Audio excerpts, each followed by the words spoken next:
नमस्कार, मैं हूं शशि रंजन और आपका बहुत बहुत स्वागत है जनता टीवी पर। और एक सीरीज़ हमने किया संसद मार्ग 2024 की तैयारियां हैं, हर खेमे में तैयारी चल रही है और इस सीरीज़ में उन तमाम रणबांकुरों से आपको मुखातिब कराते रहे, बतौर मेहमान इस कार्यक्रम में लेकर आते रहे, जिनका 2024 से प्रत्यक्ष या परोक्ष रूप से वास्ता है। वो सब योद्धा हैं या अपनी अपनी सेना के सेनापति हैं या फिर कर्मठ रणबांकुरे। इस सीरीज़ का ये आज आखिरी एपिसोड है। अब जब आखिरी एपिसोड है तो एपिसोड धाकड़ होना चाहिए। तो हमने कहा कि आजकल एक कैंपेन चल रहा है हरियाणा में, धाकड़ हरियाणा। अब आप धाकड़ हरियाणा जब आप कैंपेन देखते हैं तो दो चेहरे भी हैं साथ में, एक नरेंद्र मोदी जी जो प्रधानमंत्री हैं और दूसरे मनोहर लाल जी जो कि मुख्यमंत्री हैं। यानी कि धाकड़ हरियाणा के धाकड़ मुख्यमंत्री। अब अगर दो धाकड़ हैं तो मैं कौन सा कम धाकड़ हूँ। हमने कहा कि एक धाकड़ इंटरव्यू किया जाए। तो स्वागत कीजिए इस एपिसोड में हरियाणा के मुख्यमंत्री मनोहर लाल जी का। बहुत बहुत स्वागत। नमस्कार। हमने कहा कि जब धाकड़ हरियाणा है, धाकड़ मुख्यमंत्री हैं, तो एक इंटरव्यू भी धाकड़ ही होना चाहिए। नहीं, बहुत अच्छा है शशि रंजन जी, आप जैसा जो कुछ कहेंगे लगता है धाकड़ प्रश्नों से ही आप शुरू करेंगे और धाकड़ जवाब भी आपको मिलेंगे। तो मेरा पहला सवाल ये है, ये जो आपने धाकड़ शब्द जो हरियाणा सरकार इस्तेमाल कर रही है, 9 साल लगभग हो गए आपके। आपने 9 साल पहले जब कुर्सी संभाली थी, है ना, उसके पहले आप संगठन का काम देख रहे थे, तो आपके मन में कुछ बात रही होगी। अब 9 साल हो गए, अगले साल फिर परीक्षा है 2024 में, जनता के पास जाना है। अभी भी जाते हैं, लेकिन तब तो जाना होगा कि अब भाई मार्क्स दे दीजिए हमें। तो क्या समझें कि 9 साल में जो आपने सोचा था, इतने धाकड़ हुए आपके, जो 9 साल पहले सोचा था उसमें से कुछ एक पूरा हो गया, या धाकड़ वाले पैरामीटर पे कहाँ जाकर के आप फिट होते हैं? ऑपोजिशन तो कहती है कि इनसे छुटकारा पाइए। शशि रंजन जी, ये संज्ञा भले आप दे रहे हैं, मैंने अपने आप को कोई धाकड़ समझ करके ये काम किया, ऐसा नहीं है। मैं तो उस हरियाणा का वर्णन करता हूँ जिस हरियाणा में हमारा किसान धाकड़ है, हमारा जवान धाकड़ है, हमारा पहलवान धाकड़ है। तो इतने धाकड़ों के होते हुए हरियाणा हमारा धाकड़ है। हरियाणा धाकड़ को हम सब लोग मिल कर के और इसको धाकड़ बनाए रखें, देश और दुनिया में और आगे बढ़ाएं, उसमें हमारी अपनी एक भूमिका है। उस भूमिका को हम निभा रहे हैं और उस भूमिका को लगातार 9 साल यानी निभाते हुए हम ये विश्वास से कह सकते हैं कि जो हमने किया है हरियाणा के हर पहलू को, कैसे हरियाणा हमारा धाकड़ बने, कैसे यहाँ का हर वर्ग धाकड़ की तरह काम करे, उसका आत्मविश्वास पूरा हो, उसके कष्ट दूर हों, वो एक सुखी जीवन व्यतीत करे, खुशहाल हरियाणा बने। हरियाणा के अंदर कैसे हमारी आर्थिक प्रगति हो, हरियाणा का व्यक्ति कैसे स्वस्थ हो, हरियाणा का व्यक्ति कैसे पढ़ा लिखा हो, ये सारे काम तो हमारे धाकड़ हो सकते हैं, लेकिन हम तो सेवादार हैं और एक सेवक के नाते से हरियाणा की 2 करोड़ 80 लाख जनता की सेवा करते हैं। हमारे मन में कोई ऐसा भाव कि हम धाकड़ हो गए, ये भाव कभी नहीं रहा। एक मैंने और देखा कि आपका आजकल चल रहा है कि जो कहा वो किया, मूल भाव वही है, शब्द अलग अलग है। फिर मेरा सवाल वही है, जो ठाना सो किया। 9 साल पहले और 9 साल के बाद अब जब बैठे हैं और 2024 में एक फिर परीक्षा है, तो जो ठाना सो किया ये सिर्फ भाषण का हिस्सा है? क्योंकि जैसे सिनेमा में होता है ना, वो डायलॉग डिलीवरी, तो ये सिर्फ डायलॉग है, या मतलब आपको लगता है कि जो किया था, वो जो सोचा था, वो कुछ कर पाए हैं? कर पाए तो कितना कर पाए? या ये सिर्फ जैसे होता है ना नेताओं का भाषण देना ताकि प्रलोभन नहीं, मतलब आकर्षण पैदा हो, तो ये सब वो स्टेटमेंट है या कुछ उसमें यथार्थ भी है? देखिए, हमने जब भी कोई काम किया वो उसका एक ऐसा पक्ष जो जनता के हित में हो, जो एक सैद्धांतिक हो, जो शाश्वत हो, ऐसे सिद्धांतों के आधार पर हमने चाहे संगठन का काम किया तब, और चाहे राजनीतिक तौर पर हरियाणा की जनता को हम सेवा कर रहे हैं। हमारी एक कन्विक्शन है कि जनता कैसे सुखी हो, और उसके लिए कुछ सैद्धांतिक बातें केवल हमने कहीं ऐसा नहीं है। मैं आपको एक बात बताता हूँ कि हमारे आज जो प्रधानमंत्री श्री नरेंद्र मोदी जी जब हमारे प्रभारी होते थे उस समय का एक मैंने उनका इंटरव्यू मतलब 20-25 सुना था। साल 25 ये है साल सन 1998 की बात। मतलब 25-28 साल हो गए। हाँ जी। और उस समय तो हमें कहीं नज़दीक भी नहीं था कि हम हरियाणा में कोई अपनी सरकार बना जाएंगे या नरेंद्र मोदी जी हमारे देश के प्रधानमंत्री हो जाएंगे। ये चीज़ें उस समय तो अपने संगठन को चलाते चलाते हमने सुनी, और मोदी जी का वो एक इंटरव्यू जो मैंने सुना मुझे आज भी याद है। अगर कभी आपको अवसर मिले तो आप ज़रूर सुनना। उन्होंने कहा कि हमारी ये जो बिरादरी है, राजनीतिक बिरादरी, इसकी छवि, इसको मुझे ठीक करना है, इसको ठीक करना ये हमारा प्राथमिक काम है, इसकी छवि बदलनी चाहिए। जो बहुत बड़ी समस्या इस देश की उस समय थी जो हमने देखा। और दूसरा उन्होंने कहा था कि हम पारदर्शिता ये लाना चाहते हैं, पारदर्शी शासन। अगर जब भी कभी हमारी सरकारें होंगी तो पारदर्शिता ही हमारा पहला एक प्रकार का गुण होगा कि जो हम कर रहे हैं वो बता रहे हैं, जो सोच रहे हैं वो कर रहे हैं। ये बात आज से और लगभग 25 साल पहले की मैं आपको याद करा रहा हूँ, और उन बातों पर हम चल रहे हैं। हमने जब 9 साल पहले ठाना था कि हम पारदर्शिता लाएंगे, हम पारदर्शिता से काम कर रहे हैं। हमने जो ठाना था कि हम राजनीतिक नेताओं की या समाज में काम करने वाले और लोग, चाहे हमारे नेता हों, हमारी ब्यूरोक्रेसी हो, हमारे कर्मचारी हों, इवन जनता में भी जो चीज़ें छवि को ख़राब करते हैं, जिसके कारण से हमारी देश की, प्रदेश की छवि धूमिल ना हो, ये छवि अच्छी होगी तो समाज सारा अच्छा बनेगा। उस आधार पर हम काम कर रहे हैं। बहुत से हमने काम सोचे थे, वो आज काफ़ी मात्रा में हमने वो किए हैं। अगर मैं ये समझूं कि समझना चाहूँ या हरियाणा के लोग समझना चाहें कि प्रायोरिटी बेस पे, जैसे आपने नरेंद्र मोदी जी का जिक्र किया कि 25 साल पहले उन्होंने ये कहा था, तो जो गवर्नेंस है ना, बाकी सारी चीज़ें तो चलती रहती हैं, सरकार डेवलपमेंट का काम करती है। मोटो जो आप कहते हैं, है ना, आप स्वच्छता की बात करते हैं, आप पारदर्शिता की बात करते हैं, आप गुड गवर्नेंस की बात करते हैं, आपको लगता है कि उस पैरामीटर पे 9 साल में कुछ कामयाबी आपको मिल पाई? बहुत ज़्यादा, बल्कि इसके कारण से कुछ लोगों को परेशानी हुई, और वो परेशानी इतनी हो गई कि उनको लगा कि अगर ये सब चलता रहा तो उनके यानी जो विपक्षी लोग हैं उनके पैरों के नीचे से तो ज़मीन खिसक जाएगी। और उन्होंने ये कहना शुरू किया कि हम आएंगे तो ये मेरिट वेरिट ख़त्म कर देंगे, हम आएंगे तो ये पोर्टल वोटल ख़त्म कर देंगे, ये सरकार ये पोर्टल की सरकार है। यानी जनता को जो हम सुख दे रहे हैं, वो एक समय था, क्योंकि मैंने भी उस समय एक ऐसा दृश्य देखा था जब चौधरी बंसलाल जी की सरकार थी, मैं संगठन मंत्री था, हमारे भी कुछ मंत्री उस समय सरकार में थे, और जनता उनके ऑफिस में इतनी भरी रहती थी कि उनको पैर रखने की जगह नहीं मिलती थी। उनके घर जाते थे तो वहाँ जनता से घिरे रहते थे। क्यों? छोटे छोटे काम के लिए जनता दौड़ती है। चंडीगढ़ जा लो, चंडीगढ़ में आते हैं, 4-4 दिन पड़े रहते हैं, उनके काम नहीं होते हैं। क्यों? काम करने का सिस्टम भी नहीं था, फुर्सत भी नहीं थी। और आज का युग टेक्नोलॉजी का उस समय शायद नहीं रहा होगा, लेकिन आज उसका हमें लाभ मिला है। ह्यूमन इंटरफेस की ज़रूरत आज हमको नहीं है। आज हमारी फाइल ऑटोमेटिक चलती है, ई फाइल चलती है। आज हम ऑनलाइन सारे सिस्टम पर इतने हमने पोर्टल बनाए कि घर बैठे आदमी काम करवा लेता है, अपने शहर में बैठा, अपना गांव में बैठा हुआ। आज हमारे हर गांव में हरियाणा के अंदर CSCs खुले हुए हैं, शहरों के अंदर ई-दिशा केंद्र खुले हुए हैं, सरल अंत्योदय केंद्र खुले हुए हैं। कोई सेवा 350-400 हमारी जो योजनाएं हैं हरियाणा सरकार की, उसका लाभ वहीं बैठे वो ले लेता है, उसके अकाउंट में पैसा चला जाता है। तो ये सारे जितने परिवर्तन हुए हैं, परिवर्तन हमारे इस 9 साल के हमारे 9 साल के काम की देन है। आप कह रहे हैं कि आपने बड़ा काम किया, हुड्डा साहब आपके मित्र हैं, तो हमने कहा कि आज आपकी मुलाकात ही करा दूं, तो ज़रा इधर हुड्डा साहब को भी कनेक्ट कीजिए एक बार।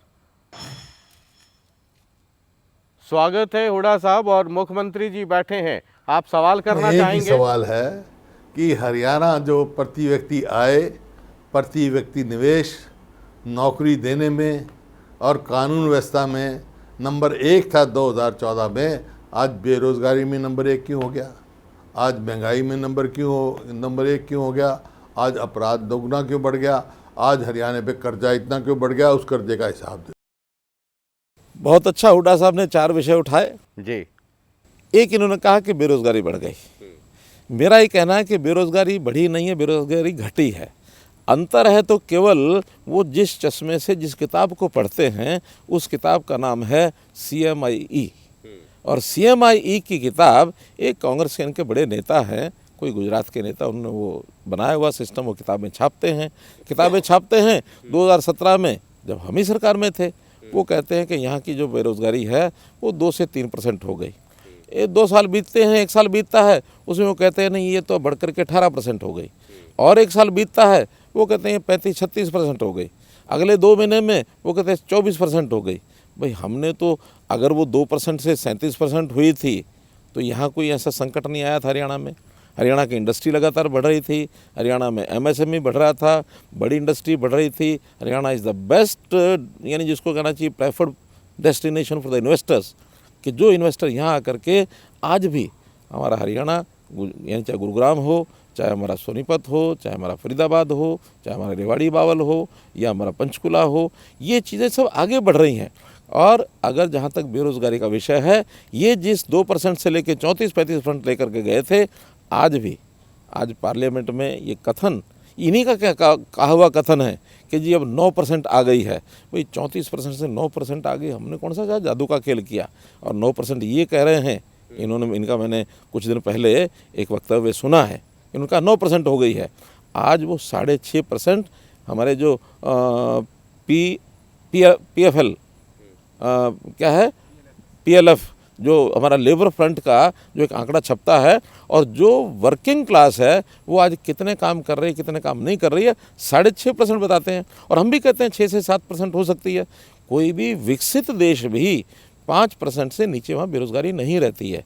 और बहुत लोग ऐसे होते हैं कि वहाँ काम करते करते भी बेरोज़गारी वहाँ भी होती है, अपने बदलते हैं, काम को बदलते हैं। हमने तो परिवार पहचान पत्र में हर व्यक्ति से सेल्फ डिक्लेयर्ड स्टेटमेंट ली है कि आप क्या काम करते हैं, और उसके अंदर जो बेरोज़गार हैं उन बेरोज़गारों की संख्या 6 से 7 लाख ही है, इससे ज़्यादा नहीं है। एक और मसला वो जो अभी हुड्डा साहब उठा रहे हैं कि कर्ज बढ़ गया, कर्ज बढ़ गया। ऑपोजिशन बहुत हमला करती है आप पे, मतलब है ना, वो एक ऋणम घृवेत पिवेत, मतलब ऋण लेकर के घी पीना। यावत जीवेत, हाँ, यावत जीवेत सुखम जीवेत, ऋणम कृत्वा घृतम पीवेत। तो मतलब 9 साल में आपने कर्ज इतना बढ़ा दिया, ऑपोजिशन का इतना ज़बरदस्त हमला होता है। कहते हैं कि जो बच्चा पैदा होता है उसके भी सर पे कई हज़ार के उसके साथ वो मतलब कर्ज के साथ पैदा होता है। देखिए, जब ये सरकार छोड़ के गए थे उस समय भी यहाँ जो कर्ज था जिसको छुपाते हैं, वो कर्ज था 98,000 करोड़। 98,000 करोड़ रुपए छोड़ के गए थे। ये कहते हैं हम तो 60,000 करोड़ छोड़ के गए थे। 60,000 करोड़ था 13-14 में। ये 14-15 का बजट बना के गए तो ये बना के गए थे, उसमें कर गए थे 71,000 करोड़, और 30,000 करोड़ के लगभग ये छोड़ के गए थे पावर का कर्ज। जो पावर का कर्ज पहले अलग होता था, सरकार का अलग होता था।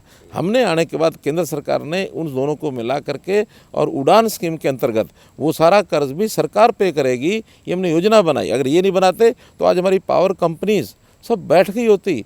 हमारे यहाँ पावर का संकट इतना ज़्यादा हो जाता, कोई कल्पना नहीं कर सकता। वो पैसा हमने आकर के चुकाया, वो भी यही छोड़ के गए थे। तो कुल मिला के 98,000 कर्ज ये छोड़ के गए थे। और आज हमने 9 साल के बाद जितना प्रदेश में प्रोग्रेस हुई है, जितना हमारा बजट बढ़ा है, उस बजट के हिसाब से जो लिमिट्स होती हैं वो लिमिट होती है, FRBM की लिमिट है 3%, और उधर 25% होता टोटल हमारा जो GDP है। तो GDP का 25% से ज़्यादा कर्ज नहीं होना चाहिए। आज हम 25 के अंदर हैं। हालांकि कोविड के दिनों में रिजर्व बैंक ने इस लिमिट को बढ़ा भी दिया था। बहुत प्रदेश इस लिमिट को बढ़ा करके कोई 40% में पहुँच गया, कोई 45%, पंजाब 48% पहुँच गया। हमने 25% से बढ़ने दिया। और हमारी जो एनुअल ऋण की जो सीमा है वो हमने 3% से ज़्यादा बढ़ने नहीं दी है। तो इसलिए हमने विद इन लिमिट, इसलिए वो हम बढ़ा पाए कि जो 6 लाख रुपया हमारी GDP थी, आज वो 13 लाख रुपया है। डबल से ज़्यादा हमारी GDP है। इसका मतलब है हमारी पर कैपिटा इनकम वो भी डबल हो चुकी है, जिसको कहते हैं कि हमारी नंबर 1 GDP ये पर कैपिटा इनकम थी। आज पर कैपिटा इनकम हरियाणा की इनसे डबल से भी ज़्यादा है। अब मेरा ख्याल है 2 लाख और शायद 2,60,000 रुपया ये पर कैपिटा इनकम आज हरियाणा की है।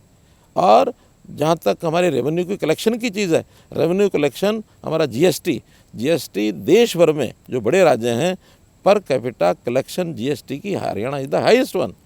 हरियाणा हमारा इंडस्ट्रियलाइजेशन के नाते से बहुत आगे बढ़ गया है। हमारे यहाँ ऑटोमोबाइल्स, हमारे यहाँ आईटी, हमारे यहाँ एग्रीकल्चर तो पहले ही हमारे अच्छा है, और सर्विसेज में भी हमारा प्रदेश का जो व्यक्ति है वो केवल हरियाणा में ही सर्विस नहीं करता, वो बाहर भी सर्विस करता है। बाहर सर्विस करने में भी, जैसे हम सेना की बात करें, सेना में कुल सेना के फोर्स का हम आबादी 1.4% हैं, 11% हमारे लोग सेवाओं में हैं, रिप्रेजेंट करते हैं। हमारे यहाँ का खिलाड़ी देश और दुनिया में नाम कमाए हुए, इसलिए हरियाणा आज नंबर 1 पर किन किन चीज़ों में है, हुड्डा जी तो याद भी करें, याद नहीं कर सकते।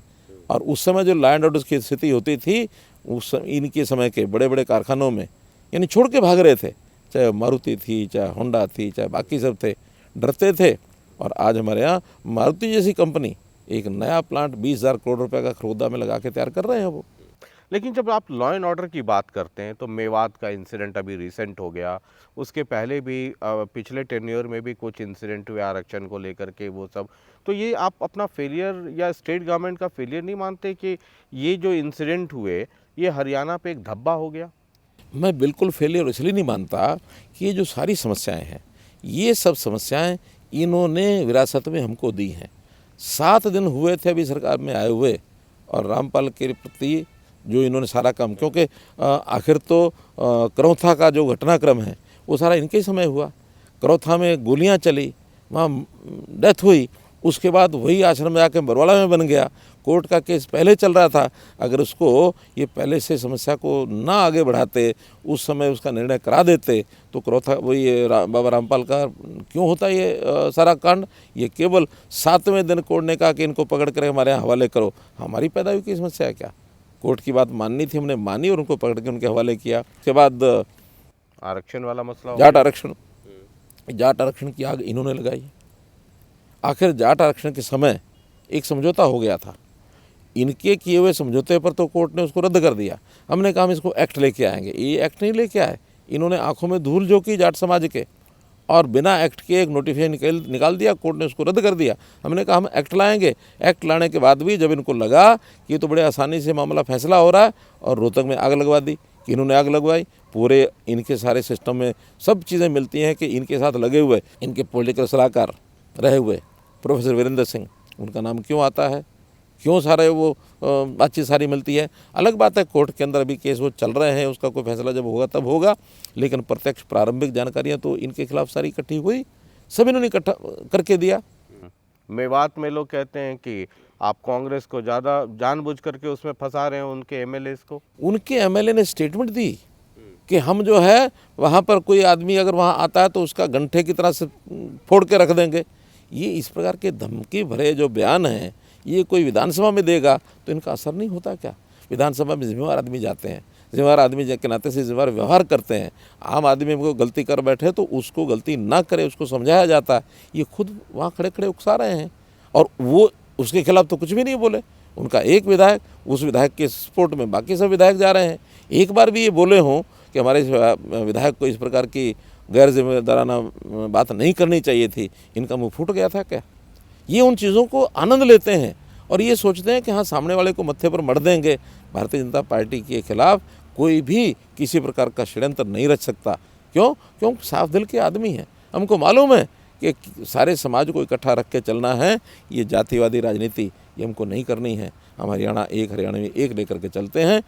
कांग्रेस का घिनौना चेहरा ये सबके सामने पहले भी आया, आगे भी आने वाला। ठीक है हुड्डा साहब, एक और सवाल करना चाहेंगे आपसे, मौका भी है, दस्तूर भी है। हुड्डा साहब पूछ लीजिए। देखिए पोर्टल का तो अभी मैं देख रहा हूँ, ये दिखा रहा हूँ आपको, क्या है ये 90% पोर्टल में 90% गलतियाँ हैं मेरे परिवार पीपीपी में। तो अब तक कितने दिन हो गए पोर्टल के मामले में उलझा दिया जनता को। पोर्टल डिजिटाइजेशन कोई बुरी चीज़ नहीं है, लेकिन जो जनहित की हो, जन सुविधा की हो, वो लागू करना चाहिए। ये 3 जो है ना, परिवार पहचान पत्र, प्रॉपर्टी आईडी, मेरी फसल मेरा ब्यौरा, ये तीनों जो है ये जन विरोधी हैं, और हमारी सरकार आ गई तो तीनों का पहले दिन इनका बंद कर देंगे। पहली बात तो है कि इनका अगर पूरा होने वाला नहीं है। ये इनका विश्वास तो आपने देख ही लिया कि अगर हमारी सरकार आ गई तो इनका अगर तो पूरा होता नहीं है। दूसरी बात, जिन पोर्टल्स की ये इतनी पहले शुरू दिन से ही उनके खिलाफ बोल रहे थे, आज ये कहने लगे पोर्टल के तो विरोधी नहीं है। आज एक निश्चित बात इन्होंने कही, वो भी एक अखबार के एक कटिंग के कारण से। वो अखबार की कटिंग को मैं रिजेक्ट करता हूँ। मुझे मालूम है भास्कर अखबार में ये छपी तो उसका कोई सोर्स नहीं है। हमारे पास जितनी शिकायतें आई हैं, अभी 70 लाख परिवारों में हमारे पास 3 लाख शिकायतें आई। 3 लाख शिकायतों में प्राय मैं 10-15 हज़ार की तो बात नहीं कह सकता, क्योंकि ये लगातार चलने वाला एक सिस्टम है। इतने बड़े सिस्टम को हमने चेंज किया है जिसकी ओर सारे प्रदेश देख रहे हैं, दुनिया के कई देश देख रहे हैं कि आपने परिवार को पहचान दिलाई। हमने अभी तक तो व्यक्ति की पहचान थी, आधार। अब परिवार की, क्योंकि हरियाणा इस देश के अंदर परिवार एक ऐसी इकाई है जिस इकाई के लिए सब कुछ सोचते हैं। परिवार का दुख सुख वो सामूहिक होता है। उसकी इनकम, एक जगह इनकम होती है, परिवार के सब लोग उसकी मानो उसके ऊपर निर्भर होते हैं। परिवार को एक मकान भी चाहिए, परिवार के नाते से एक रोज़गार होता तो भी परिवार के नाते चल जाता है। यह व्यक्ति केंद्र नहीं है, ये समाज परिवार केंद्रित है।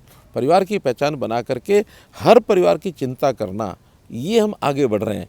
इसी पोर्टल से 2 दिन पहले मैं एक बार ऐसा हिसाब लगा रहा था।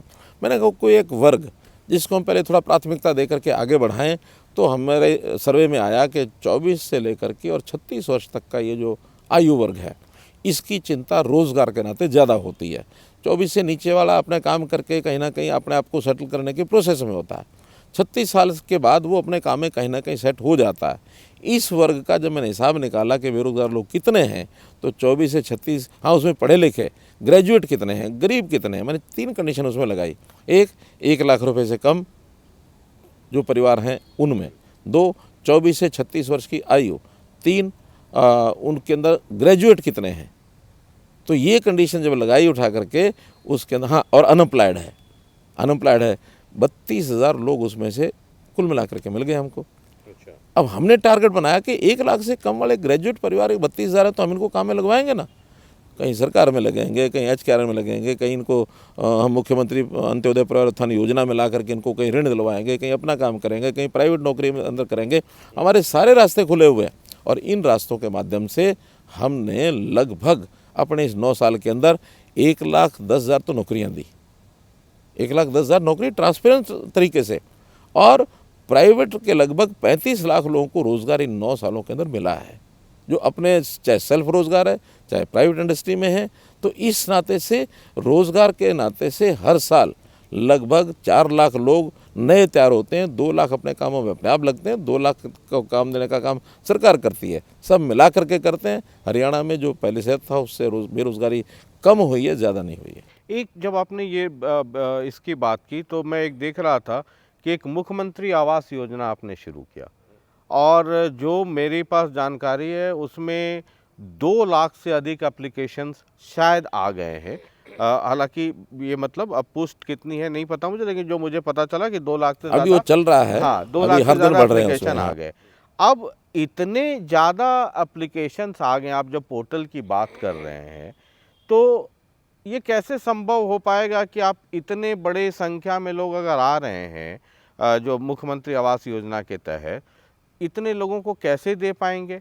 वो भी आप पोर्टल से ही उसको जोड़ लें, तो ये दे पाएंगे? या ये जैसे आपके जो मेरी जानकारी है, जो मेरा रिसर्च है, कि कम से कम आपने 100 या 100 से ज़्यादा ही पोर्टल शुरू कर दिए, ये भी एक पोर्टल का ही हिस्सा बन करके रह जाएगा और ये इम्प्लीमेंट हो नहीं पाएगा? जितने हमारे पोर्टल्स हैं सभी कामयाब हैं, सबके रिजल्ट्स निकल रहे हैं, और सबके रिजल्ट के बाद इसका भी रिजल्ट निकलेगा। और ये योजना हमारी ये है कि हमने इस साल के शुरू में घोषणा की थी बजट सेशन में कि हम 1 लाख नए परिवार, नए लोगों को मकान मुहैया कराएंगे। प्रधानमंत्री की आवास योजना अलग चल रही है, हमने ये मुख्यमंत्री आवास योजना चलाई है जिसके अंदर चाहे प्लॉट हो और चाहे फ्लैट हो, दोनों के अपनी एक ऑफ़र भी हमने ली है। आज की डेट में तो ठीक से सर्वे भी नहीं है कि किन लोगों के पास अपना मकान है, किन का मकान नहीं है। आज हमने ये सर्वे के लिए अभी शुरू किया है। 19 तारीख तक ये पोर्टल के ऊपर सर्वे का फाइनल एक डाटा हमको मिलेगा कि 19 को ही बंद होगा। 20 तारीख को एग्जैक्ट संख्या क्या आएगी तब पता लगेगा। उसके अंदर जो कंडीशंस हैं, उन कंडीशंस में कौन कितना पूरा करते हैं। पहली बात तो है कि हाँ उसकी 1,80,000 रुपये से ऊपर इनकम नहीं चाहिए, वो अपने आप करेगा। दूसरा, उसका अपना मकान नहीं होना चाहिए। अगर अपना मकान पहले है तो वो उसमें बाहर होगा। जिनका कोई किराए का मकान है या जो कोई अनक्रोचर बैठे हैं, जिनकी इनकम कम है, उनको जिनको फ्लैट लेना होगा फ्लैट देंगे, जिसको प्लॉट देना होगा प्लॉट देंगे। उसकी सारी योजना हम इस 1 नवंबर से पहले घोषणा करेंगे और उसके अंदर कुछ योगदान केंद्र सरकार का होगा, कुछ प्रदेश सरकार का होगा, कुछ उनका अपना होगा। वो भी एक मंथली जो किस्त है बैंकों का जोड़ करके उनको मंथली किस्त भरने के लिए उनको तैयार करेंगे। बैंक से पैसा मिलेगा 20 साल तक, 10 साल तक, जो जितने साल देना चाहता है।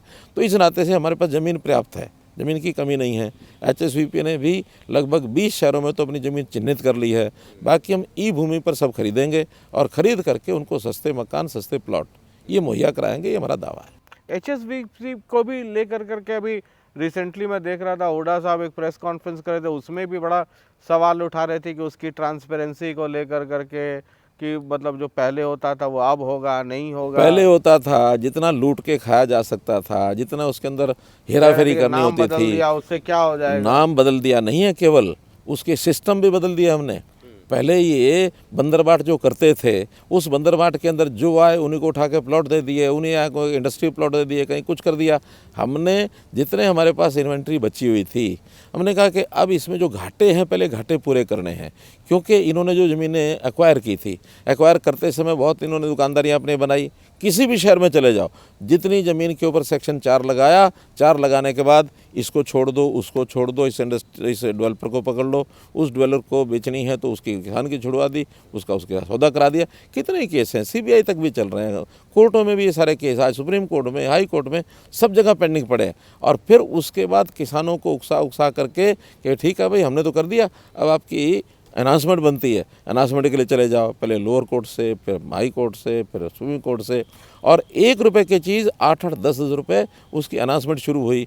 कम से कम 25,000 करोड़ रुपए में HSVP घाटे में आ गया, बैंकों के कर्ज चढ़ गए, किसानों का पैसा जा नहीं रहा था। हमने कहा ठीक है, क्योंकि अब एक ऑर्गेनाइजेशन को बचाना है तो कम से कम जो पैसा पे कर सकता है ज़्यादा, पहले प्रायोरिटी उनको दे करके बचा हुआ सामान उनको दो। हमने उसको ऑक्शन पर लगाया। आखिर ऑक्शन पर लगाने के बाद उसका घाटा पूरा करना है। आखिर वो संगठन हमने नो प्रॉफिट नो लॉस के लिए बनाया है, तो प्रॉफिट नहीं कमाना ये तो ठीक है, लेकिन अगर लॉस हो गया तो बची चीज़ में प्रॉफिट खा के उसका लॉस तो ख़त्म करना है। सिस्टम तो कोई बनाना पड़ेगा।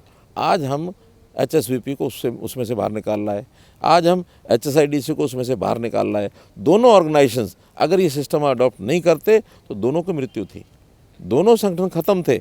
आज उनके पास इतनी ताकत आ गई है, फिर से वो 5,000 एकड़, 10,000 एकड़, 15,000 एकड़ ज़मीन को खरीद सकते हैं। और ख़रीदने के बाद नए प्रोजेक्ट्स के लिए, चाहे इंडस्ट्री का हो, चाहे रेजिडेंस का हो। आखिर ये जो सारा पोर्टल के ऊपर हमने नए फ्लैट और नए प्लॉट देने की बात की है, ये HSVP ही कर रहा है। और HSVP के माध्यम से, हाउसिंग फॉर ऑल के माध्यम से वो पैसा वहाँ से अगर हमें बचा है तो उसमें से लग रहा है। आखिर तो सरकार के पास एक बजट सीमित होता है, लेकिन अगर कहीं लोगों से कोई पैसा लेकर के गरीब आदमियों को दिया जा सकता है तो ये सरकार का काम है।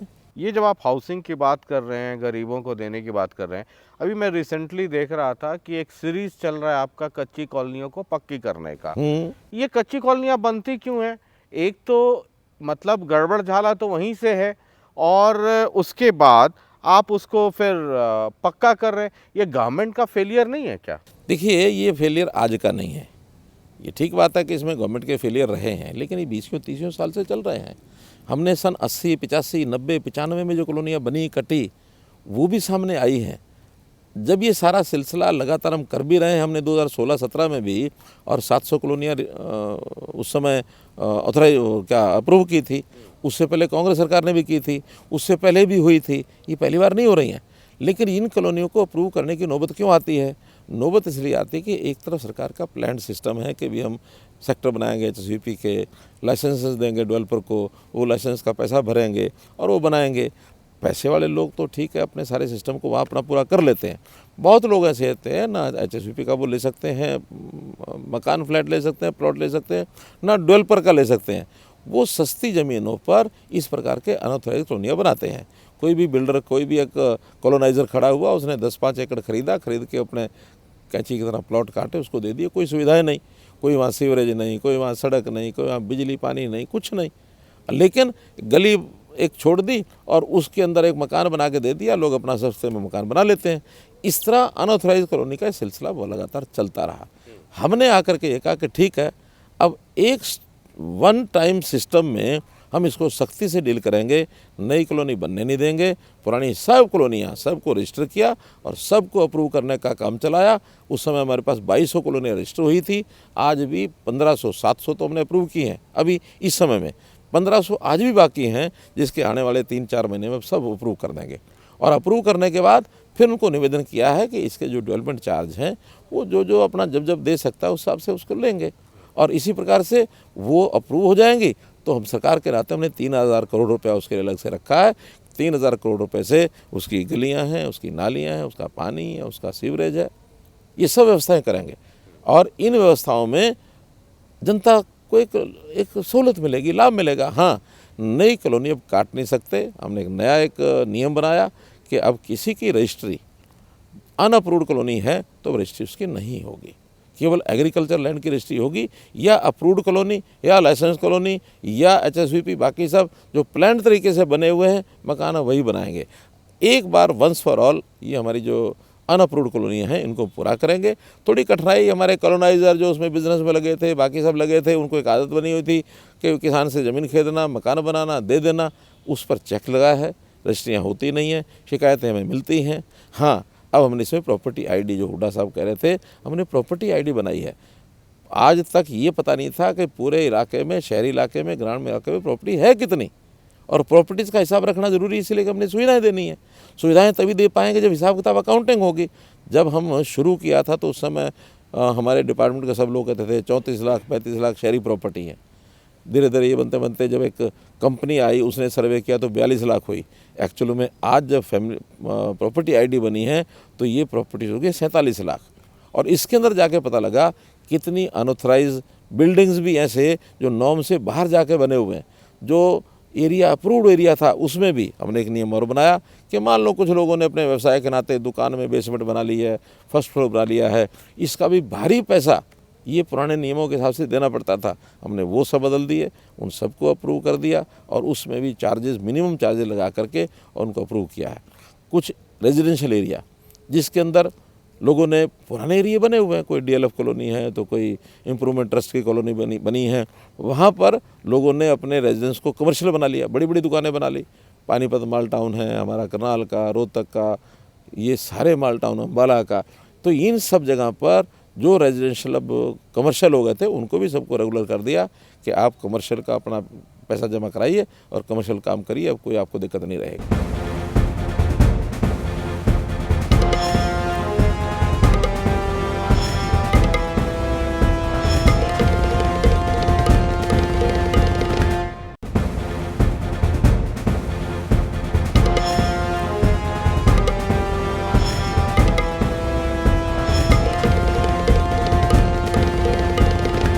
इसी कड़ी में एक सवाल मेरा ये भी है कि जो शहरी निकाय हैं उनको आपने काफ़ी सारे पावर्स दे दिए, एक पावर सेंटर बना दिया।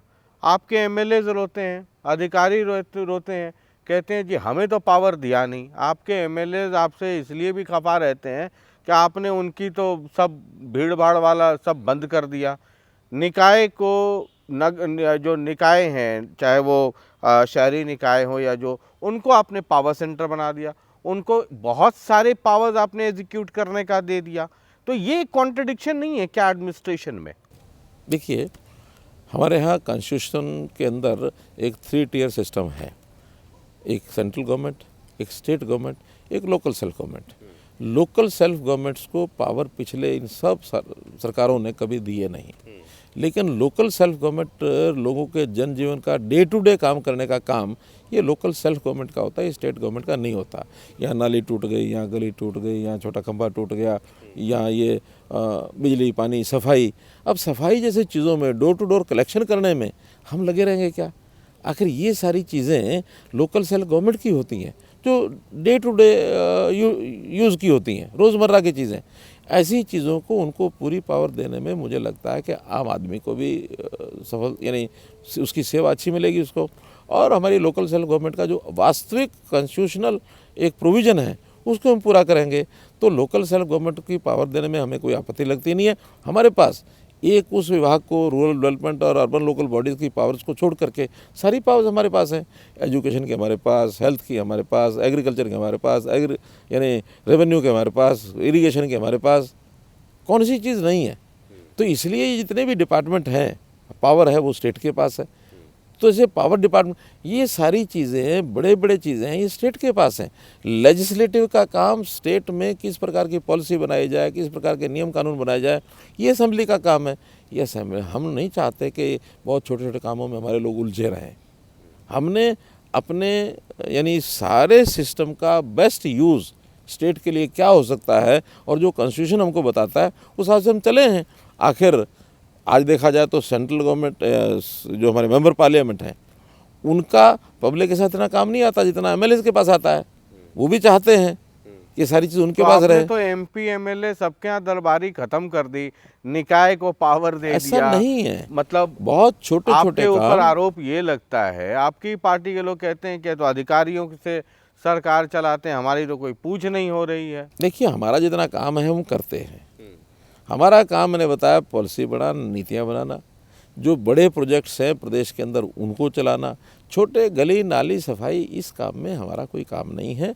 और ये वास्तव में पहले लोग पकड़े हुए थे कि घर के अंदर कूड़ा, मान लो सफाई करानी है, नाली टूट गई है तो एमएलए के पास जाएंगे, ये करेंगे वो करेंगे, वो हमारा काम नहीं है। चलिए, एक और सवाल है हुड्डा साहब का, वो सुनते हैं जरा।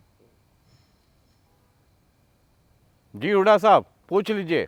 देखिए, चाहे गेहूं की खरीद हो, चाहे धान की खरीद हो, हमारे समय में एमएसपी की खरीद जब भी शुरू हो जाती थी, जब एमएसपी मिलनी शुरू होती, मंडी में आते ही, तो उसका मतलब जो दूसरी एजेंसीज़ हैं वो एमएसपी से फालतू भाव दे के खरीदी जाती है। अब उल्टा कर दिया, पहले एजेंसीज खरीदती हैं और किसान मतलब 500, 600, 700 रुपये प्रति क्विंटल कम उसको भाव मिला है बाजरे में और उनमें, और उसका जो है बाद में एमएसपी लागू करती है। जब एमएसपी लागू करते हैं हरियाणा में, उस समय तक तो 75% किसान बेच चुका होता है।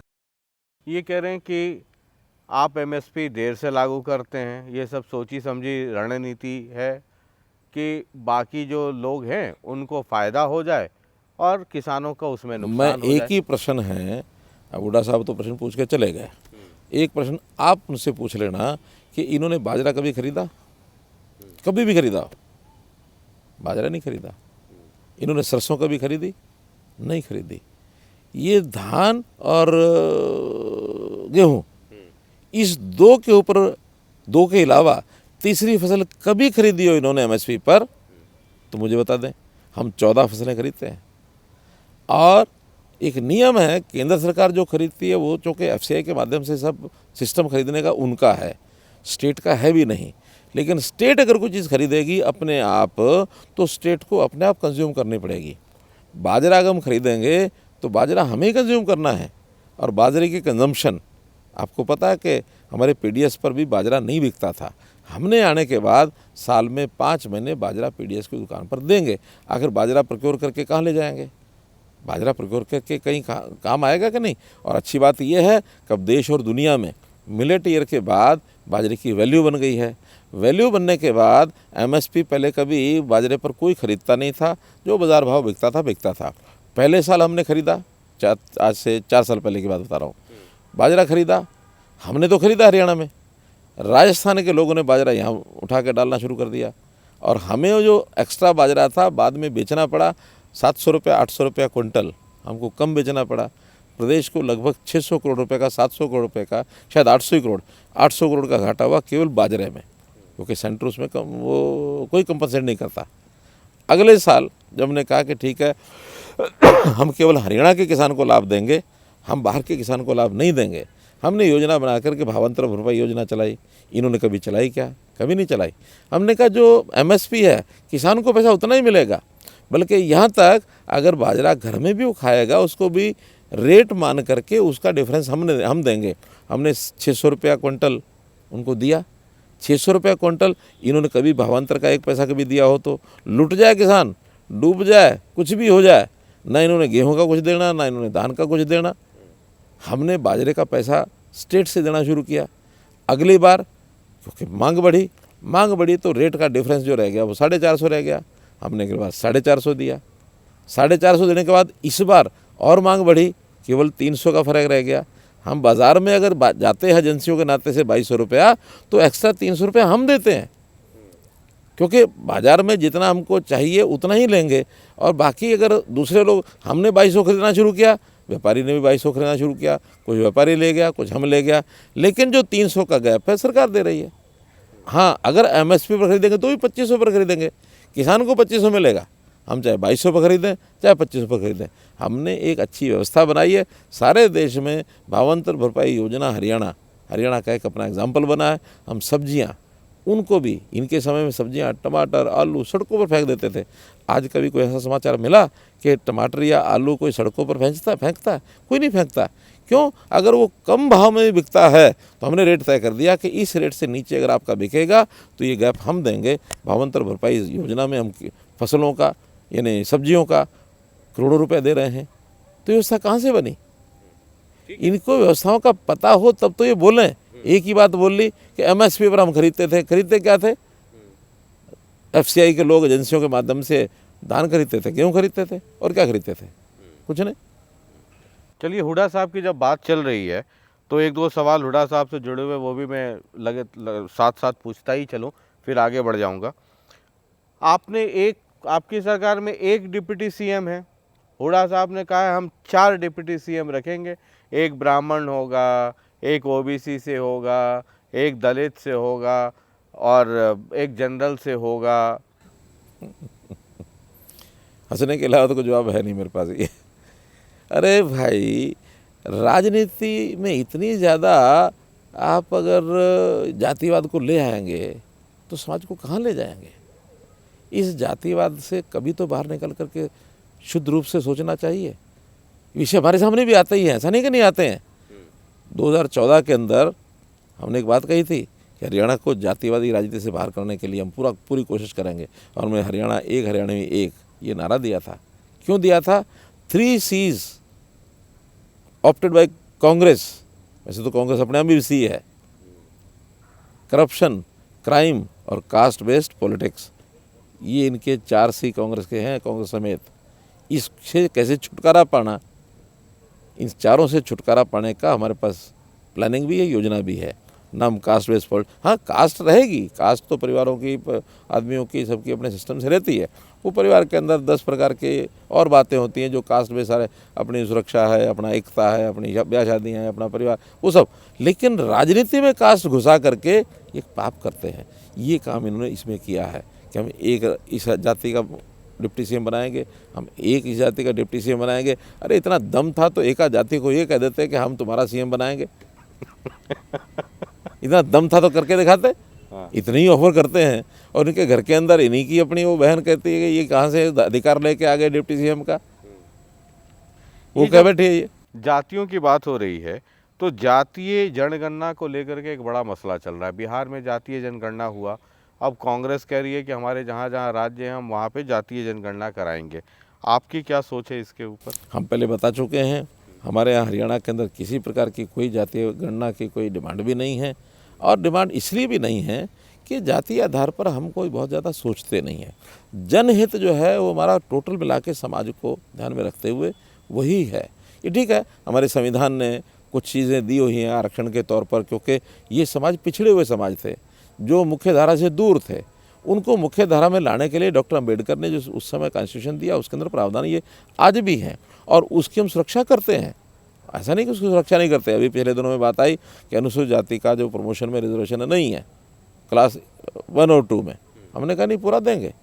इतने सालों से उन लोगों की मांग थी, कांग्रेस से अधिकतम समय तो कांग्रेस ही रही है हरियाणा में, क्यों नहीं दे पाए आज तक ये? हमने कहा हम देंगे, और हमने उसको दे दिया है। आखिर संविधान की सुरक्षा, संविधान की पालना करना ये हमारा काम है। हमने कहा कि जो भी समाज हो, वो अनुसूचित जाति हो, वो पिछड़ा वर्ग ए हो, पिछड़ा वर्ग बी हो, जहाँ प्रतिनिधित्व वो नहीं है, राजनीति के अंदर प्रतिनिधित्व की बात होती है। अभी क्या है कि ग्रुप बी, BC बी का ग्रुप, सब लोगों का अपना अपना प्रतिनिधित्व अच्छा है, चाहे वो उसमें यादव हैं, गुजर हैं, सैनी हैं, बाकी सब लोग हैं। लेकिन जो बहुत छोटी जातियाँ जो BC ए में है, इनका प्रतिनिधित्व नहीं था, हमने आकर के उनको प्रतिनिधित्व दिया है, चाहे वो पंचायती राज है, चाहे शहरी है। ये हमने आके दिया, इन्होंने नहीं दिया आज तक। क्यों नहीं दिया? लेकिन जो आदमी गरीब है, हाँ, उन समाज के लोगों को भी हम कहते हैं कि आपके समाज में भी जो पिछड़ गए हैं, सब लोग चिंता करें। हम सरकार के नाते भी करेंगे, समाज के नाते आप भी करिए। उन सबको आगे बढ़ाना। हमने पीपीपी में जो इनकम का स्लैब बनाया है परिवार पहचान पत्र में, सबसे नीचे 1 लाख का इनकम है। 1 लाख के इनकम में ज़्यादातर लोग तो अनुसूचित जाति समाज, बैकवर्ड क्लास ए वही हैं, सामान्य समाज के लोग भी हैं, उनको भी हमने साथ जोड़ा है। कौन सा पाप किया? आखिर हर समाज के हर परिवार की चिंता करना ये हमारा काम है। मेरा परिवार है 2 करोड़ 80 लाख लोगों का, 70 लाख जो यूनिट्स हैं परिवारों की, उसको मैं एक बड़ा परिवार मानता हूँ अपना। हमारा कोई समस्या नहीं, कोई कठिनाई नहीं। ठीक है, ये 9 साल से आपकी सरकार चल रही है। पहले बीजेपी परिवार वाली सरकार थी, अब आपको दूसरे परिवार की भी सरकार की ज़रूरत पड़ गई, मतलब डबल इंजन की ज़रूरत पड़ गई सरकार चलाने के लिए।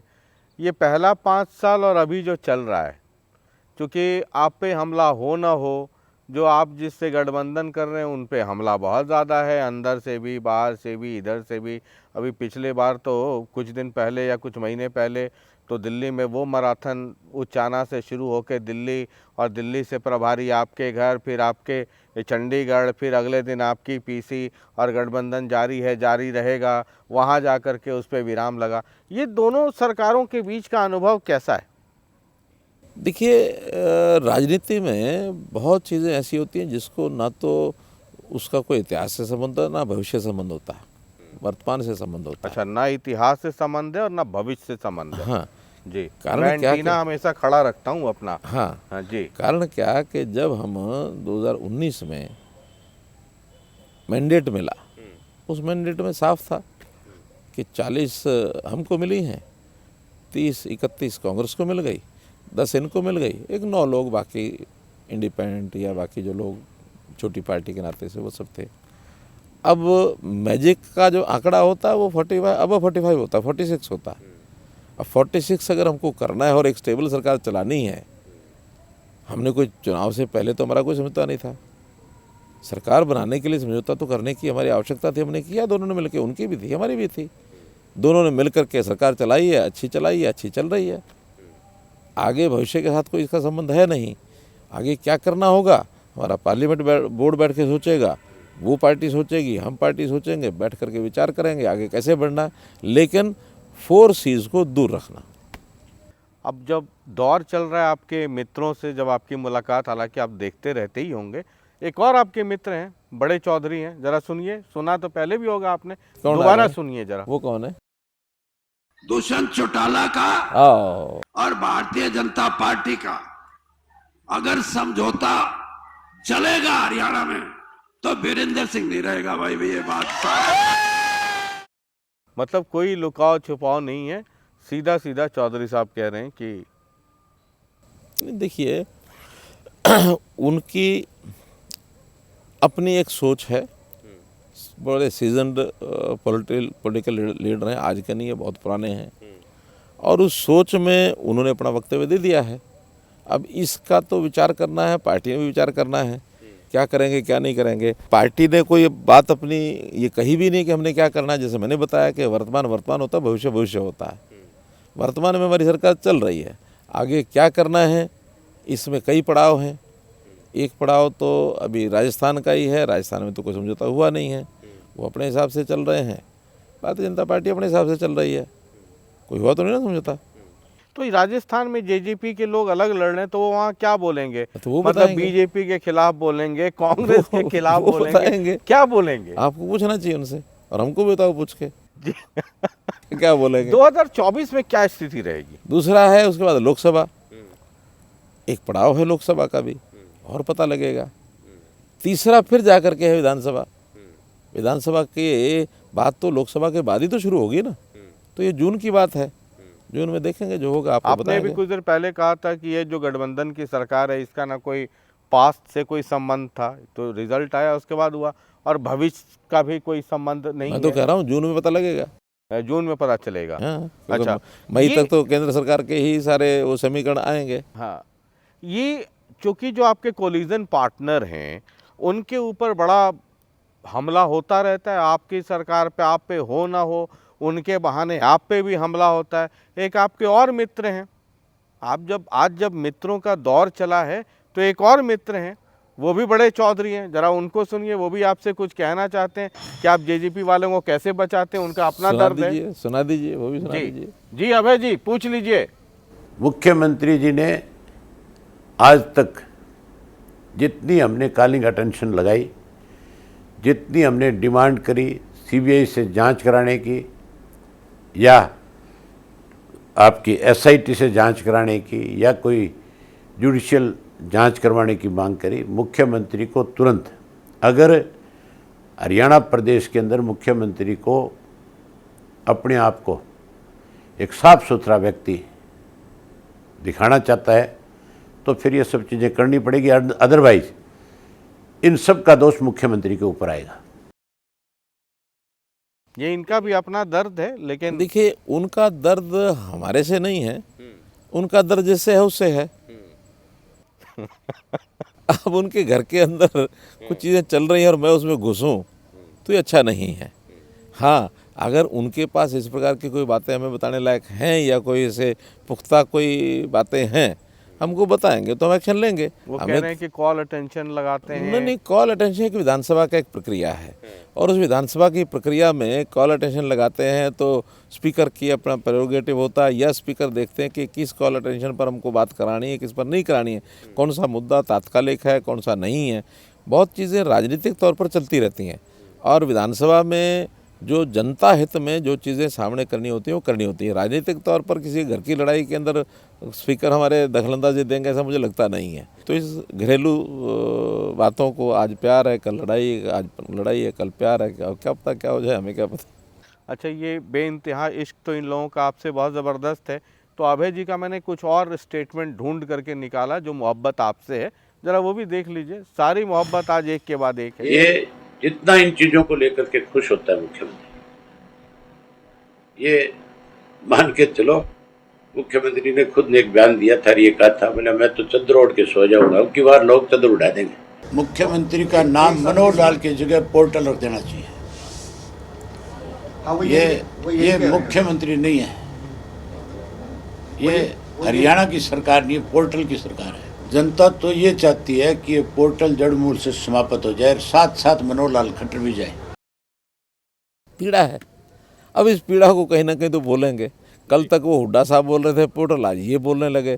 इससे पहले इन्होंने कहा था कि मेरिट वेरिट आएंगे तो हम अटका के फाड़ के फेंक देंगे। इन्होंने कहा कुछ दिन के बाद, हमारे आदरणीय ओम प्रकाश चौटाला बुजुर्ग नेता है, उनके बारे में ज़्यादा नहीं कहूँगा मैं, लेकिन इतना ज़रूर कहा कि नहीं भाई मेरिट पर भर्तियाँ होंगी। तो एक आधे कह रहे हैं कि मेरिट फाड़ के फेंक देंगे, वो कहते हैं कि हाँ मेरिट पर भर्तियाँ होंगी। अभी कुछ दिन पहले हुड्डा साहब कह रहे थे हम आएंगे तो सब पोर्टल बंद कर देंगे, ये पोर्टल की सरकार है। आज वो कहते हैं नहीं पोर्टल के तो मैं खिलाफ नहीं हूँ। अब उन्होंने सीमित कर दिए 3 पोर्टल। अब इन 3 पोर्टल के ऊपर भी जनता विचार करती है। उस जनता को पता है कि हाँ इन पोर्टल के माध्यम से 12.5 लाख वो परिवार जिनको पता नहीं कभी पतन किया कि नहीं किया, जिनको घर बैठे राशन कार्ड मिल गए। आखिर वो परिवार सोचेंगे नहीं कि भी हाँ ये कैसे इस पोर्टल के माध्यम से हमको मिला है। वो परिवार जिनको घर बैठे यानी ओल्ड एज पेंशन मिल जाती है बुज़ुर्गों को, वो सोचेंगे नहीं कि हम तो पहले चक्कर काटते रहते थे, हमारी जूतियाँ टूट जाती थी, 10 दरखास्त दो, दस्तावेज़ बनवाओ और दफ्तर में जाओ, ये सारे दाय छूट गए। अच्छा, इसी क्रम में मेरा एक सवाल ये है, आप एक बार जैसे आम आदमी पार्टी को आप कहते हैं ये फ्री वाली पॉलिटिक्स ठीक नहीं है, दूसरी तरफ कहते हैं कि जो जनता जनार्दन है उसको हम सब फ्री में दे रहे हैं जी, आप घर पे बैठो, आपके घर पे ये मिल जाएगा, आपके घर पे प्रमाण पत्र मिल जाएगा, आपके अकाउंट में ये चला जाएगा, आपको वो मिल जाएगा, मतलब घर बैठे रहो आपको सब फ्री में मिल जाएगा। ये कॉन्ट्रडिक्शन ही है। एक तरफ आप कहते हैं अरविंद केजरीवाल सब फ्री, वो ठीक नहीं है, आप जो दे रहे हैं फ्री घर बैठे वो ठीक है। कौन फ्री दे रहा है? जैसे आप कहते हैं ना कि आपको कुछ नहीं, सब फ्री में आपके घर पे सब डिलीवर हो जाएगा। फ्री नहीं है। हाँ, आपकी जो जीवन को सुगम बनाना है, आसान बनाना है। एक व्यक्ति अपने छोटे अधिकार के लिए और चक्कर काटता रहता है, लाइनों में खड़ा होता रहता है, उसकी तकलीफ को आप नहीं समझेंगे। वो अपनी दिहाड़ी तोड़ के आता है जिसको रोज़ाना कमाना है और खाना है, उस आदमी को आपने इस काम में लगा दिया कि हाँ छोटे से सरकारी काम के अंदर दफ्तर में जाके लाइन में लग जाओ, उसका भी कुछ स्वाभिमान है। और ऐसे लोगों को तो जो स्कीमें, आखिर सरकार की योजना तो गरीबों के लिए होती हैं, लेकिन उन योजनाओं का लाभ लेने के लिए एक सिस्टम तो होता है ना। उस सिस्टम में यानी गरीब आदमी को तो कुछ लाइन में लगने के बाद भी मिलता नहीं है। वहाँ भी जो दबंगई करने वाले लोग हैं, धक्के मार के उनको बाहर कर देते हैं। फिर वहाँ जो बैठा हुआ आदमी, वो उसके अंदर नुक्ताचीनी कर करके उसको कहता है भी 4 दिन बाद आना, 4 दिन बाद फिर और 4-7 दिन बाद आना। स्वाभिमानी आदमी कहता है ये पड़ी तुम्हारी स्कीम। लेकिन इन स्कीमों का लाभ पात्र व्यक्ति उनको घर बैठे मिले, हम ये कहते हैं।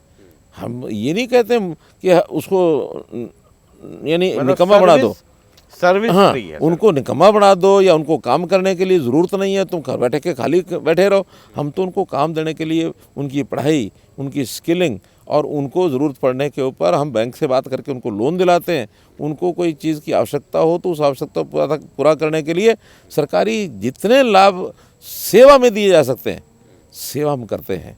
या उनकी स्कीम्स जो हमारे पास पहले से हैं, उन स्कीमों का लाभ जो नहीं उठा पा रहे हैं उनको उनके घर पर डिलीवरी करते हैं। प्रोएक्टिव सरकार होना ये अलग बात है। हमारा उस परिवार को सहायता सेवा करना ये हमारा दायित्व है। एक और मोहब्बत है, जरा वो भी मोहब्बत, आखिरी मोहब्बत इस सीरीज में, जरा वो सुन लीजिए। बीजेपी ने बेड़ा गर्क कर दिया हरियाणा का, पहले से ही बेड़ा गर्क था। भ्रष्टाचार की तो सीमा ही खत्म हो गई, कोई सीमा नहीं छोड़ी। कोई स्कूल नहीं इन्होंने बनाए, कोई अस्पताल इन्होंने नहीं बनाए, कोई सड़कें इन्होंने नहीं बनाई। पूरा बेड़ा गर्क कर दिया इन लोगों ने हरियाणा का। और कल जब खट्टर साहब बोले, एक पार्टी है जो आती है और कहती है ये फ्री दे देंगे, वो फ्री दे देंगे, फलाना फ्री दे देंगे। अरे तुम्हारी तरह खाते तो नहीं है, घर तो नहीं भरते तुम्हारी तरह हम लोग, पाप तो नहीं करते हम लोग तुम्हारी तरह। ये तो अपने आप बातें भूल गए कि खाते तो नहीं है। अगर ये खाते हुए नहीं होते तो इनके दर्जनों लोग भ्रष्टाचार में जेल में क्यों चले जाते? दिल्ली में मंत्री इनके जेल में, क्या भ्रष्टाचार के कारण से? एक घोटाला इनका, ये जो शराब का घोटाला दिल्ली के अंदर किया इन्होंने, मालूम है कितना बड़ा मामला था इनका। इसके अंदर रातों रात बैठ करके सारे नियम बदल दिए। रातों रात जितने भी डीलर थे उनको, उनसे पैसा इकट्ठा करके इधर से उधर मार दिया इन्होंने। पंजाब के अंदर इनके एमएलए पकड़े जा रहे हैं, इनके मंत्री पकड़े जा रहे हैं, इनकी अपनी सरकारें हैं। चलो दिल्ली में तो ये कह सकते हैं कि शायद हम तो नहीं पकड़ रहे, केंद्र सरकार या होम डिपार्टमेंट हमारे पास नहीं है। पंजाब में तो इन्हीं के पास है, ये अपने लोगों को पकड़ रहे हैं, रिश्वत भी पकड़ रहे हैं ना। तो इसलिए जितना रिश्वत का खाना इनके घर में पहुंचा है, जितना ये घर में बैठ के खाते हैं और जिस प्रकार के व्यवहार ये अपने घरों में दिखाते हैं, जो ये आदमी बिल्कुल सादा आदमी हूँ, मैं आम आदमी हूँ, मैं चप्पल पहन के चलता हूँ, मैं हवाई जहाज़ में नहीं चलूँगा, मैं यहाँ नहीं चलूँगा, वहाँ नहीं चलूँगा, और अपने बंगले को, क्या उस बंगले को ताजमहल क्या कहते हैं, 45 करोड़ रुपया लगा दिया, 12-12 लाख रुपए के पर्दे इनके घर में लगे हैं। ये केजरीवाल इस प्रकार का ये व्यवहार करने वाला, और जैसी दोगली नीति हरियाणा के साथ ये कर रहे हैं, पंजाब में कुछ, दिल्ली में कुछ, हरियाणा में कुछ। SYL को लेकर के जब बीजेपी, आप लोग जब आम आदमी पार्टी को बोलते हैं, जब हमला करते हैं या उसकी आलोचना करते हैं, तो उनका ये तर्क होता है कि एक समय में बीजेपी की भी यहाँ सरकार थी, या INLD को कहते हैं कि INLD की थी, अकाली थे वहाँ, फिर बीजेपी सेंटर में, बाद में वहाँ कांग्रेस की भी, यहाँ भी, वहाँ भी, UPA भी। अब जब आम आदमी पार्टी आई तो जानबूझ करके आप लोग परेशान करते हैं। Point number 1।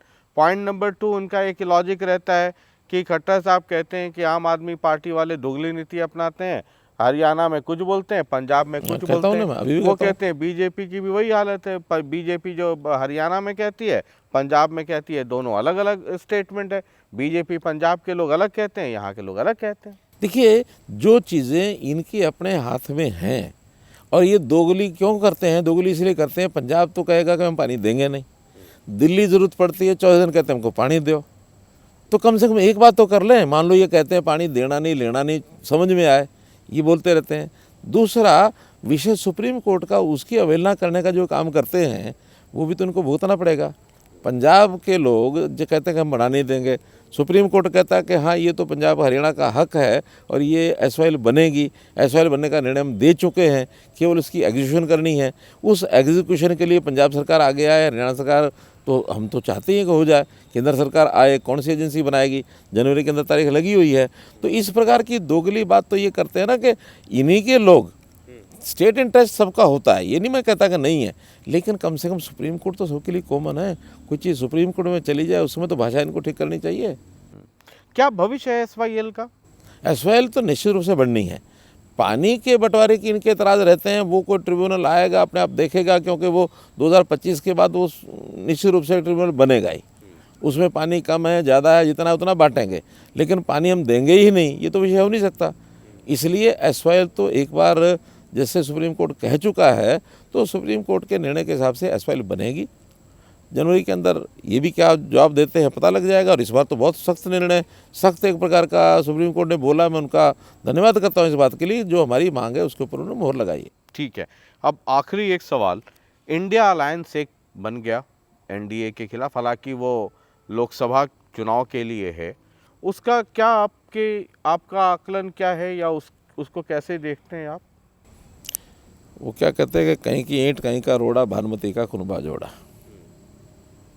तो इस प्रकार से जोड़ने से कुछ नहीं निकलने वाला। और जो इन्होंने इस बात को एक भावनात्मक रूप से रखने के लिए कि चलो हम इंडिया नाम रख लें, शायद बेड़ा पार हो जाए, वो तो एक बार डीके बरुआ इनके राष्ट्रीय अध्यक्ष थे कांग्रेस के, उन्होंने कहा था India is Indira, Indira is India, कहा था ना। तो क्या उसके बाद इंडिया बन गया, या इंदिरा का जो करैक्टर वो बन गया? ये तो मन की एक सोच होती है। इनके मनों में सिवाय राजनीति के देश नाम से तो कहीं भी ये कुछ सोचते नहीं है। हमारे प्रधानमंत्री, हमारी पार्टी के लोग, वो सब कहते हैं देश पहले बाकी सब बाद में। इनका तो ये है हम पहले बाकी सब बाद में।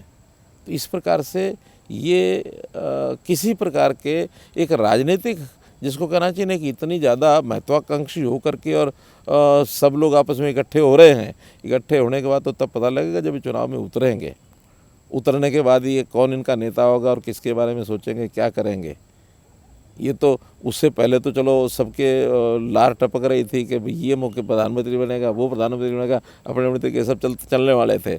जब से कोर्ट ने फैसला दिया कि हाँ राहुल गांधी फिर से चुनाव लड़ सकते हैं, उस दिन के बाद तो सब के चेहरे लटके हुए हैं। ठीक है, आगे करेंगे क्या? ये एक आखिरी, और इसमें सर वो रैपिड फायर है, मैं एक नाम लूँगा और आपको उसको एक स्टेटमेंट में अपनी उसको परिभाषित अपने तरीके से करनी है। ये कौन सी परीक्षा है? भूपेंद्र सिंह हुड्डा। देखिए, सोनू, मोनू, दीपू, भूपी अब ये चलने वाले नहीं है। ठीक है, अभय चौटाला। सपने ज़्यादा देखते हैं। अरविंद केजरीवाल। हवा हवाई है। दुष्यंत चौटाला। उभरता हुआ नेता तो है ही है। चलिए, बहुत बहुत शुक्रिया हमसे बातचीत करने के लिए और समय देने के लिए, बहुत बहुत शुक्रिया। धन्यवाद। तो संसद मार्ग का ये आखिरी एपिसोड था, और मैंने आपको कहा था कि जब धाकड़ हरियाणा की बात हो रही है, धाकड़ मुख्यमंत्री की बात हो रही है, तो इंटरव्यू भी धाकड़ होना चाहिए। और पहली दफ़ा ये भी एक्सपेरिमेंट हम लोगों ने किया कि जो राजनीतिक मोहब्बत है, चाहे लीडर ऑफ अपोजिशन हो भूपेंद्र सिंह हुड्डा, वो मुखातिब हो रहे थे। Abhay Chautala, one man army जिनको मैं कहता हूँ मोहब्बत में, वो मुखातिब हो रहे थे। अरविंद केजरीवाल, चौधरी बीरेंद्र सिंह। तो एक नया एक्सपेरिमेंट करके देखा हमने, कहा जब धाकड़ एपिसोड बनाना है तो धाकड़ एक्सपेरिमेंट भी करना है। बाद बाकी लोकतंत्र में असली वाला धाकड़ तो हम और आप यानी वोटर होते हैं। हम किसे धाकड़ बनाते हैं, हम किसको कितना वोट देते हैं, हमारे और आपके वोट पर कोई भी नेता धाकड़ बनते हैं या उनकी धाकड़गिरी चली जाती है। बाद बाकी देखते हैं 2024 में क्या होता है। और बहुत जल्द संसद मार्ग कार्यक्रम आज यहाँ खत्म हो रहा है, इसके बाद एक और धाकड़ कार्यक्रम ही लेकर के आएंगे। बहुत बहुत शुक्रिया, नमस्कार। लगातार देखते रहिए जनता टीवी, ताज़ा तरीन खबरों के लिए। बहुत बहुत शुक्रिया।